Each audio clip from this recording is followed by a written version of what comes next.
Amigos y hermanos, que el Eterno bendito les bendiga y les guarde en este día. Que el Eterno bendito les bendiga. Hay que estar agradecidos con el Eterno Dios porque nos ha bendecido y nos ha guardado en este día. Gracias al Eterno, porque Él es bueno y para siempre su bendita misericordia, ¿verdad? Él tiene misericordia de nosotros, Él nos ama y nos guarda cada día, y por eso tenemos que estar agradecidos, ¿verdad? A esta hora quiero compartir con ustedes, amigos y hermanos en Cristo Jesús, el libro de Hechos, capítulo 9. Pero antes de esto, quiero compartir con ustedes una hermosa canción.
Let me show you how to block this ad. First, you're going to click on this video, then you're going to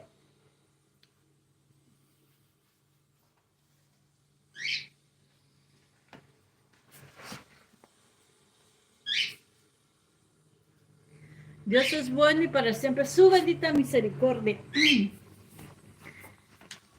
Dios es bueno, ¿verdad? Y Él nos ama y Él nos guarda siempre. a esta hora yo quiero compartir con ustedes, ¿verdad?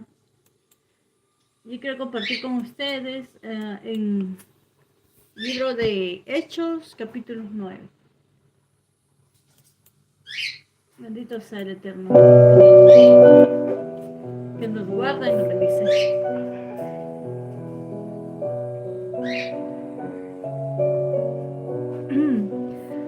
Dice la bendita palabra del Eterno, perdón. Saulo, aquí habla lo que fue la conversión de Saulo, ¿verdad? Dice la bendita palabra del Eterno. Saulo, respirando aún amenazas y muerte contra los discípulos del Señor, vino al sumo sacerdote y le pidió cartas para la sinagoga de Damasco, a fin de que si hallase algunos hombres o mujeres de este camino, los trajese presos a Jerusalén. Yendo por el camino, aconteció que al llegar cerca de Damasco, repentinamente le rodeó un resplandor de luz del cielo, y cayendo a tierra oyó una voz que le decía: Saulo, Saulo, ¿por qué me persigues? Él dijo: ¿quién eres, Señor? Y le dijo: yo soy Jesús, a quien tú persigues. Dura cosa de dar cosas contra el aguijón. Él, temblando y temeroso, dijo: Señor, ¿qué quieres que yo haga? Y el Señor le dijo: levántate y entra en la ciudad, y se te dirá lo que debes hacer. Los hombres que iban con Saulo se pararon atónitos, oyendo a la verdad la voz, mas sin ver a nadie. Entonces Saulo se levantó de tierra, y abriendo los ojos no veía a nadie. Así que llevándole por la mano, le metieron en Damasco, donde estuvo 3 días sin ver, y no comió ni bebió. Había entonces en Damasco un discípulo llamado Ananías, a quien el Señor dijo en visión: Ananías. Y él respondió: heme aquí, Señor. Y el Señor le dijo: levántate y ve a la calle que se llama Derecha, y busca en casa de Judas a uno llamado Saulo, Saulo de Tarso, porque aquí él ora. Y has visto en visión a un varón llamado Ananías, que entra y le pone las manos encima para que recobre la vista.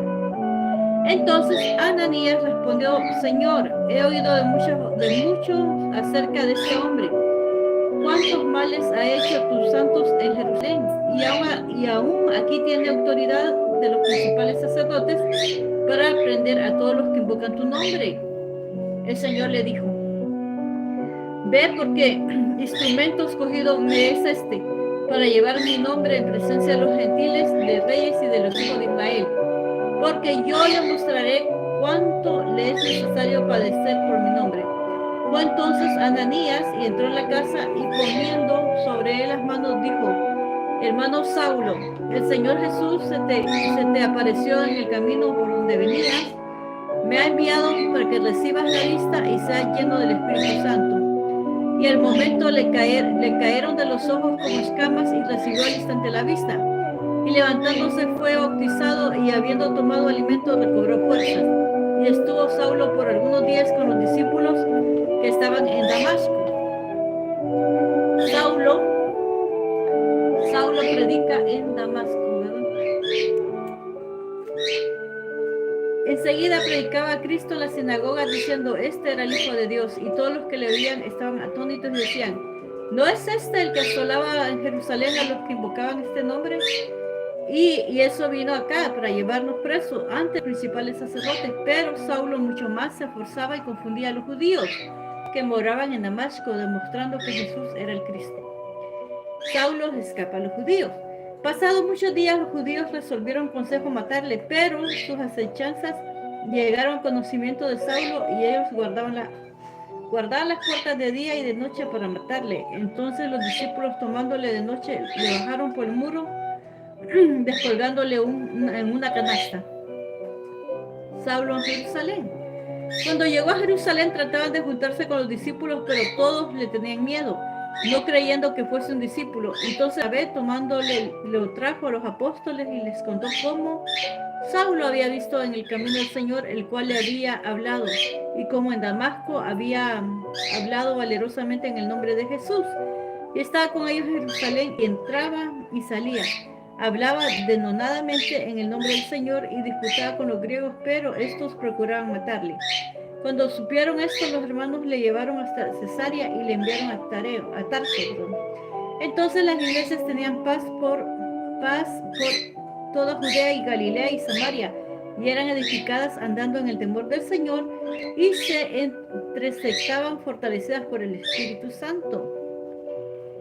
Aconteció que Pedro, visitando a todos, vino también a los santos que habitaban en Lida, y halló a uno ahí que se llamaba Eneas, que hacía 8 años que estaba en cama, pues era paralítico. Perdón, y le dijo: Pedro, Eneas, Jesucristo te sana, levántate y haz tu cama. Y enseguida se levantó, y le vieron todos los que habitaban en Lida y en Sarón, los cuales se convirtieron al Señor. Bendito sea el bendito eterno. Dorcas es resucitada. Había entonces en Jope una discípula llamada Tabita, que traducido quiere decir Dorcas. Esta abundaba en buenas obras y en limosnas que hacía. Y aconteció que en aquellos días enfermó y murió. Después de lavada la pusieron en una sala. Y como Lida estaba cerca de Jope, los discípulos, oyendo que Pedro estaba ahí, le enviaron 2 hombres a rogarle: no tardes en venir a nosotros. Levantándose entonces Pedro fue con ellos, y luego le llevaron a la sala, donde le rodearon todas las viudas llorando y mostrando las túnicas y los vestidos que Dorcas hacía cuando estaba con ellas. Entonces, sacando a todos, Pedro se puso de rodillas y oró, y volviéndose el cuerpo dijo: Tabita, levántate. Y ella abrió los ojos, y al ver a Pedro se incorporó, y dándole la mano la levantó. Entonces llamó a los santos y a las viudas, la presentó viva.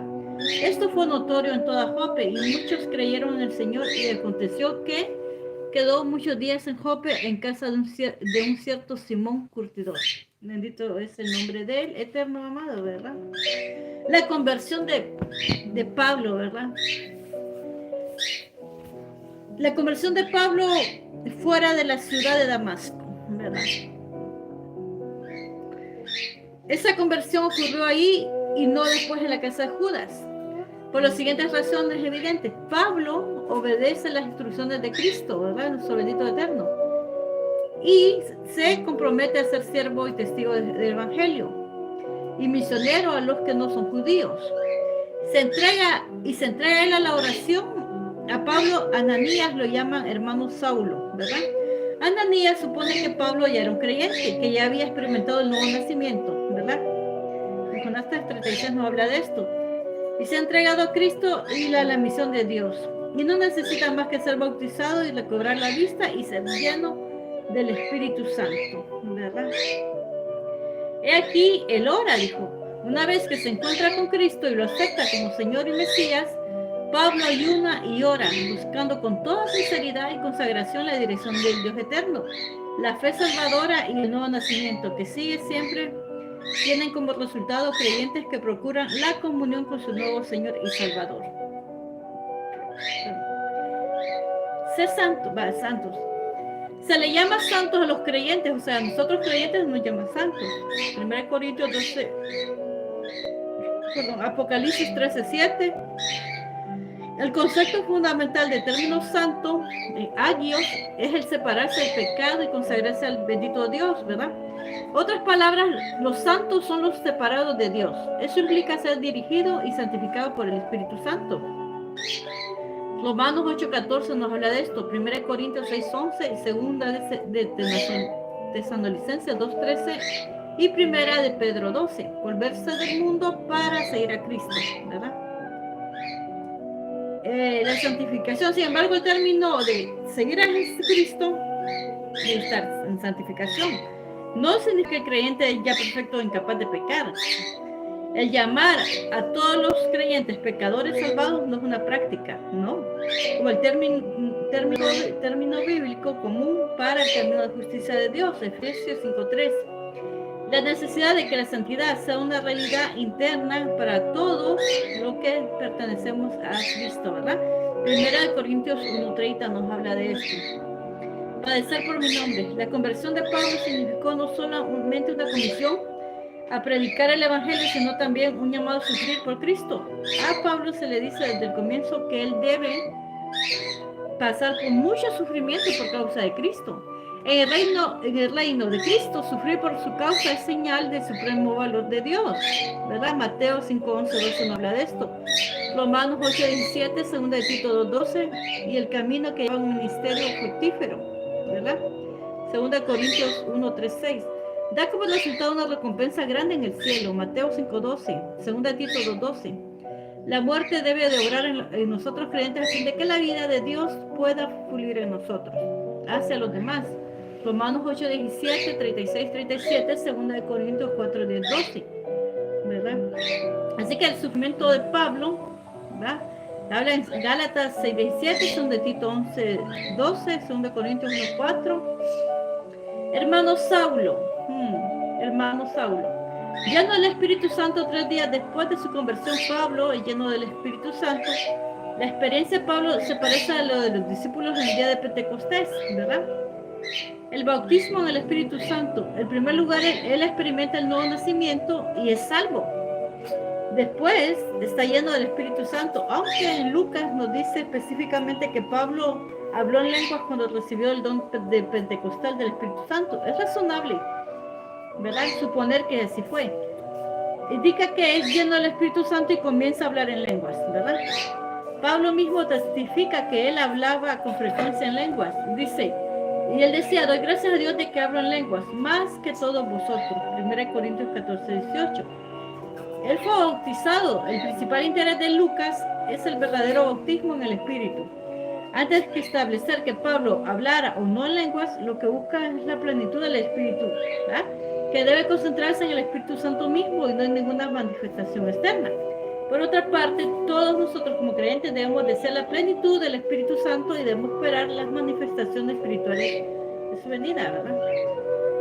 El temor del Señor. Lucas acentúa la fórmula del temor de Dios, tanto en su Evangelio, Lucas 1:50, 18, 2, 23 y 40, como en Hechos son los temerosos de Dios.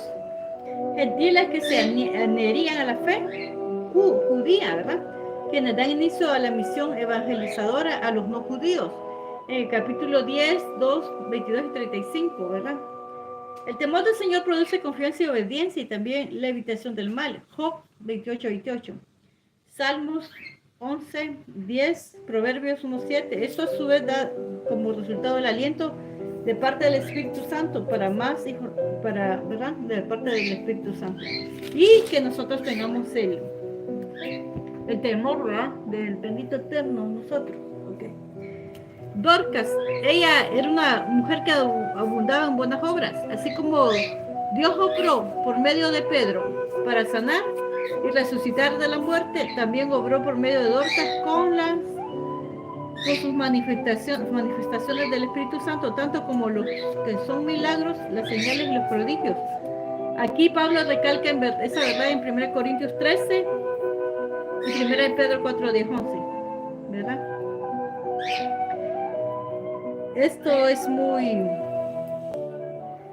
Desea que la memoria delante de ellos. Dios considera las oraciones de nosotros creyentes como un sacrificio que se eleva a Él, recordándole la perseverancia del llamado con fe y devoción, ¿verdad? Salmos 141, y Hebreos 13, 15, 16.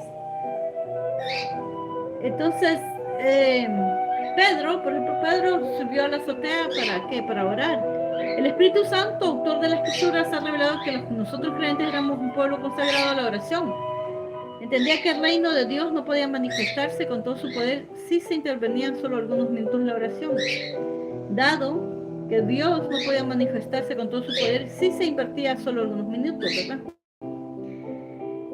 Era la costumbre de los seguidores de Cristo, sobre todo los apóstoles, orar con la misma devoción. Pedro y Juan subieron al templo a la hora novena de la oración, ¿verdad? Y lo mismo hicieron Lucas y Pablo.